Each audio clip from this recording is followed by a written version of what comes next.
The hype for Cordarrelle Patterson this year is just absolutely crazy. I just want to throw some quick numbers at you here. Now, Cordarrelle Patterson last year had 45 receptions for 469 receiving yards, 4 receiving touchdowns, and 158 rushing yards. By comparison, Tavon Austin had a very similar 40 receptions for 418 yards, 4 receiving touchdowns, and 151 rushing yards. And yet, Austin is available 80 picks later. Now, I know a lot of people are going to point to the Norv Turner as being the guy that's kind of boosting up his ADP here. A lot of people see what he did last season with Josh Gordon, and they're expecting it out of Cordarrelle.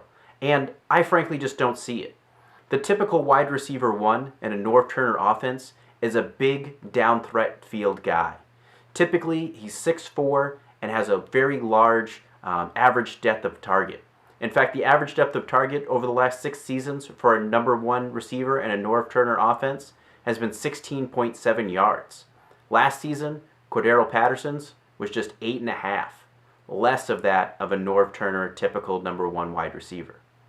Not only do I think that Greg Jennings is a much better value very late in your drafts compared to his teammate Cordarrelle Patterson, but I think there's a high possibility that Greg Jennings this season actually outperforms Cordarrelle Patterson and has more receiving yards and receiving touchdowns.